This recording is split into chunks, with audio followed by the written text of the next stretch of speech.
Bom dia, pessoal. Bem-vindos ao canal. Eu sou o Roberto e você está assistindo o Evangelho Vive, mais uma vez. Eu tive numa viagem a Curitiba e encontrei uma irmã muito querida, que vai nosso abraço fraternal para ela. E resolvi fazer esse vídeo justamente por conta de um assunto que surgiu entre uma conversa que tivemos. E aqui eu vou colocar a minha opinião, aquilo que eu entendo e aquilo que eu consigo imaginar acerca desse assunto, no sentido de conceito, proposta, enfim, como ele vem surgindo e como ele vem se estabelecendo. Muito bem.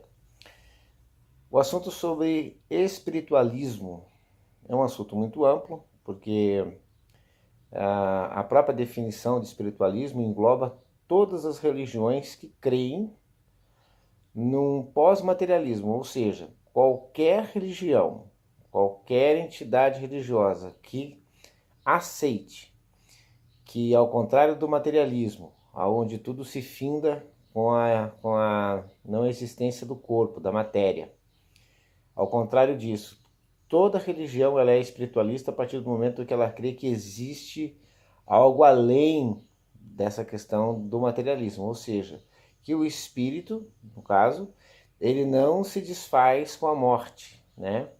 O espírito ele não se encerra a atividade dele porque o corpo deixou de respirar, né? Enfim, apodreceu, né? Virou pó.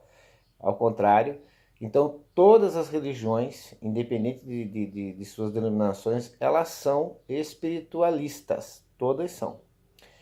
Então, como o conceito acerca do assunto ele é muito amplo, porque daí dentro de cada religião nós vamos ter um dogma, uma doutrina, então fica muito vasto. O que eu pesquisei, o que eu estudei acerca desse assunto, me levou a um questionamento muito interessante. Por quê? Porque a partir do século XV, os espiritualistas, né, as pessoas que deixaram de ver a questão da sua espiritualidade atrelada a algum dogma, alguma religião, alguma doutrina, e pura e simplesmente para ter uma relação com aquilo que fosse universal, de nível do cosmos, né? Como se a divindade estivesse em todos os lugares, em todas as coisas, em todas as pessoas ao mesmo tempo. Então, essa modernidade, depois do século XV, passou a entender que não apenas os espíritos eles podem desencarnar, no caso, né? Como eles podem se comunicar. Então, por exemplo, se eu aqui estou, né, ainda encarnado, o meu espírito pode se comunicar com uma entidade espiritual que não está mais encarnada. Então, o espiritualista moderno, aquele que hoje está vivenciando essa proposta, ele já crê que há uma relação de comunicação, né, um relacionamento entre o espírito dele, que está encarnado, e um outro espírito que não está. Eu acho que isso é suficiente para eu começar então a dizer o que eu penso acerca dessa proposta. Eu fiquei assim um tanto quanto preocupado com essa proposta pelo seguinte, porque ela vai justamente falar acerca dessa relação entre espíritos encarnados e desencarnados. Quando você lê o Evangelho, você vê isso ocorrendo lá. Você vê Jesus conversando, tendo contato, comunicação com espíritos que não são apenas o espírito do homem, mas espíritos que estão ali habitando até um corpo humano. Certa feita, Jesus encontra um homem da região de Gadara, e esse homem está ali possuído de uma legião de espíritos. Isso daí significa muitos espíritos habitando um corpo só. Então ele preenche o conceito de espiritualismo, e Jesus então se comunica com essas entidades. Muito bem, então é verdade que nós podemos nos comunicar com espíritos desencarnados? Sim, é verdade, porque o Evangelho afirma isso. Jesus se comunica com vários espíritos que vagam e que para que eles novamente possam se comunicar com o ser humano, eles até podem incorporar, ou seja, trazer a sua voz, o seu pensamento dentro de um corpo humano. Ou seja, um corpo humano pode abrigar mais de um espírito. Então, isso é possível? Sim. O espiritualismo confessa isso? Sim. E o evangelho também. Então veja bem, a relação é muito grande entre o evangelho e a proposta espiritualista. Ela é muito grande. Vemos também Jesus, né, se relacionando com esses espíritos não numa forma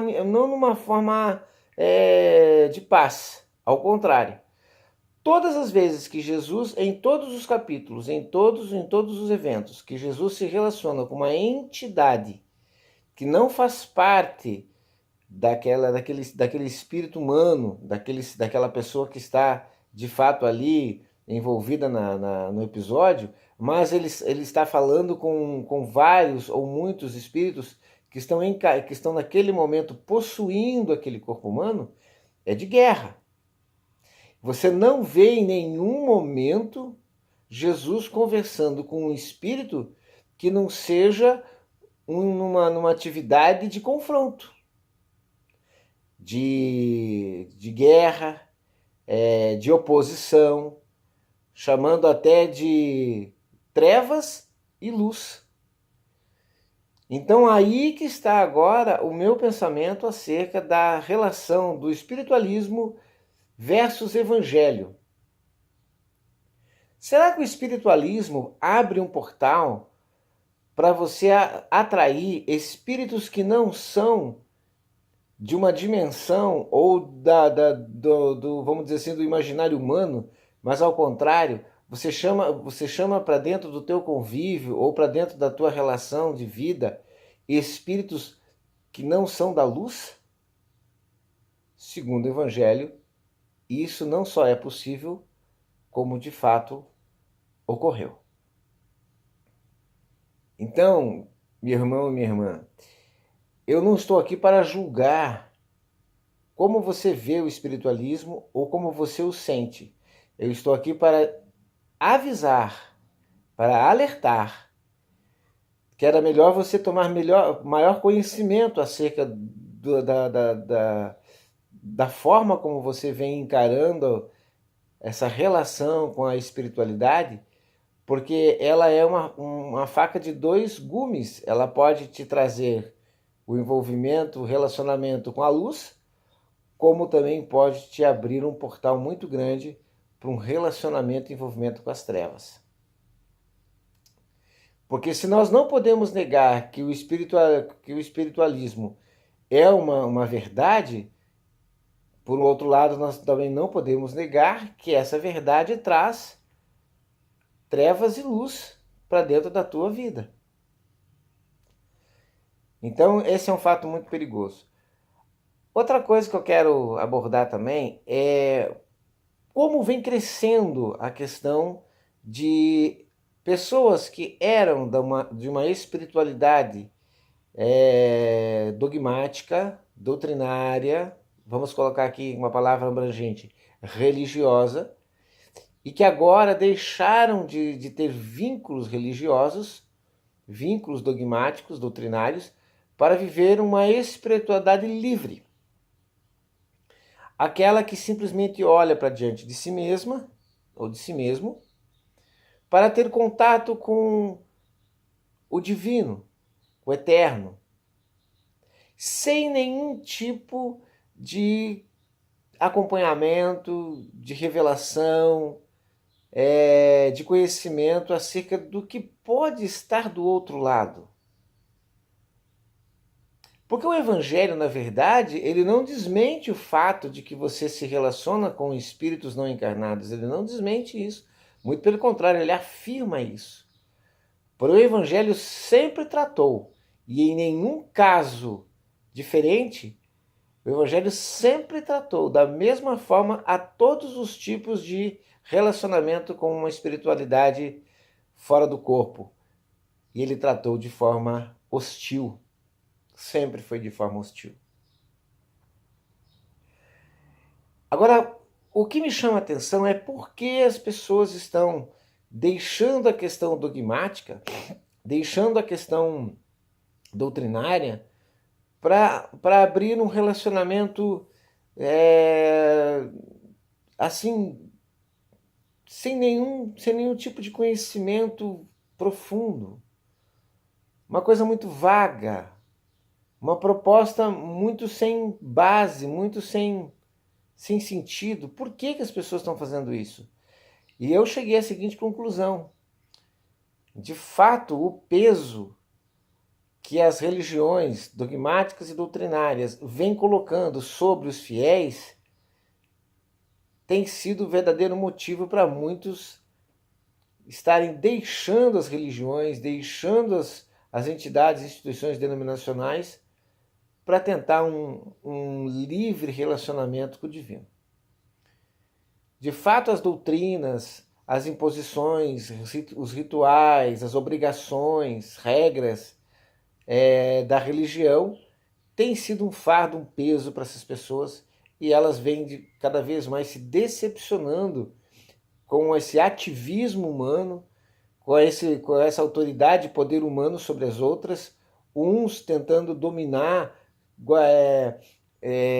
controlar, dizer o que você tem ou não tem que fazer, sem nenhum vínculo com o Evangelho, na verdade escravizando muitas pessoas dentro das religiões, das denominações, e as pessoas não estão suportando mais viver assim. Então muitas estão deixando o ambiente chamado ambiente religioso, seja ele evangélico, seja ele católico, enfim, seja ele como for o dogma ou a sua doutrina. E eu quero dizer nesse vídeo que essa é uma relação muito perigosa. Muito perigosa. Se Jesus, que não nega a espiritualidade nem o espiritualismo, ele não nega isso. Ele afirma a existência dele. Alerta e faz vários alertas para a hostilidade, para a guerra que existe entre seres de luz e seres de trevas. Não seria o caso de você que está hoje tentando viver a sua espiritualidade de forma livre, ter um pouco mais de responsabilidade e cuidado acerca dessas informações? Não seria o caso de você abrir o Evangelho? Quando eu digo Evangelho, irmãos, eu digo Mateus, Marcos, Lucas e João. Não precisa ir mais além do que isso. Não precisa você ir lá para o Antigo Testamento, ou ver Apocalipse, ou muito as cartas de Paulo. Não, você não precisa ir muito além de Mateus, Marcos, Lucas e João. E fazer uma análise sincera, aprofundada, responsável do que o Evangelho, do que as palavras de Jesus têm a lhe dizer sobre espiritualidade. Mesmo porque somente o Evangelho é capaz de dar origem e dar meio e dar fim à evolução espiritual de cada um de nós. O Evangelho diz de onde viemos, o Evangelho diz o que estamos fazendo aqui, e o Evangelho diz para onde iremos. O Evangelho dá caminho, o Evangelho dá um caminho para que você possa chegar a algum lugar. No livre espiritualismo, na liberdade da sua espiritualidade, você não tem um caminho. Você tem o presente, mas você não tem um futuro, você não tem uma esperança. Você está me entendendo? Na sua espiritualidade, no seu espiritualismo, você não gera uma esperança acerca de um futuro. É como se tudo houvesse e acontecesse no presente momento e que não houvesse nada além disso. E que se encerrasse hoje essa relação tua com a tua espiritualidade diante de você, acaba tudo. Pronto, acabou. Ou no máximo, você vai ter que se dobrar à regra, doutrina do espiritualista ou do espiritualismo, que diz que o espírito pode novamente vir a encarnar. Então lá no fundo, mesmo que você diz assim, eu sou um espiritualista, mas eu não sou do espiritismo, mas lá no fundo você vai ter que se dobrar às doutrinas espíritas, por quê? Porque se você diz que o teu espírito não se desfaz com a matéria, não se desfaz com a morte, então você vai ter que encontrar alguma justificação, alguma doutrina, algum ensino que diga para onde vai teu espírito, o que vai acontecer com ele. E aí vem o espiritismo para dizer que este espírito retorna para um novo corpo, aonde ele refaz um caminho de aperfeiçoamento e de busca na luz perfeita. Então veja, por mais que você hoje tente dizer assim, eu sou espiritualista, mas eu não sou espírita, é difícil eu não dizer a você que no fundo você também é um espírita por conta dessa questão do além, do pós-morte, de como você vai lidar com a questão da sua eternidade.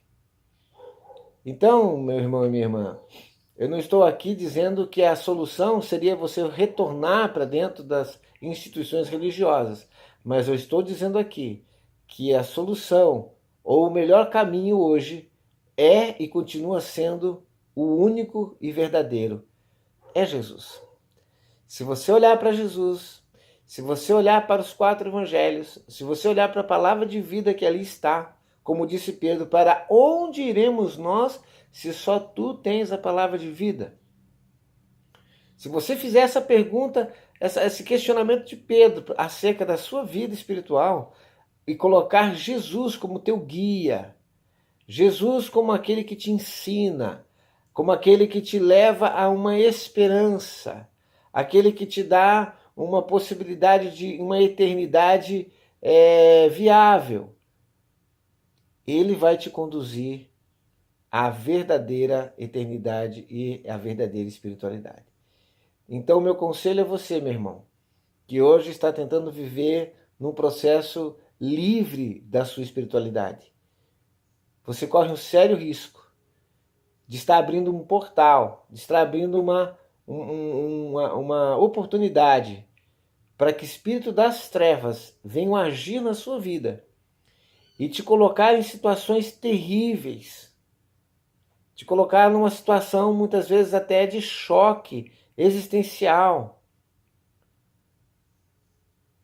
Isso e colocar você num sentido de perturbação psicológica e emocional. Eu quero dizer para você, tome cuidado com isso. Olhe para Jesus. Dê a Ele o controle total da sua vida. Não deixe, não permita que nenhuma entidade, nenhum espírito das trevas tenha domínio, tenha vez sobre a tua vida. Mas de fato entrega teu caminho ao Senhor. Entrega a tua vida a Jesus Cristo. Não o Jesus pregado pelas religiões, não o Jesus dogmático, não o Jesus doutrinário, mas o Jesus que te ensina um caminho de vida, um caminho de paz. A esse Jesus entregue a tua vida. Confia nele. E ele vai fazer por você aquilo que nenhum homem, nenhuma religião poderia fazer, que é te conduzir à vida eterna. Fica aqui então meus sinceros abraços e votos de alegria e felicidade a todo aquele que ouviu essa mensagem. E por mais difícil que seja, e se você tem o contraditório, se você queira manifestar aqui no canal o teu contraditório, eu estou aberto para a gente fazer um debate, para a gente ver as questões juntos e tentar, porque o que a gente quer, na verdade, é que você tenha alegria, que você seja feliz, que você tenha paz no teu coração. E a única função do Evangelho é alegria, paz e justiça. Então, meu irmão, meu amigo, estamos abertos. Comente aqui no canal e a gente vai te responder com certeza. Fique bem, fique em paz e até o próximo vídeo, se Deus quiser.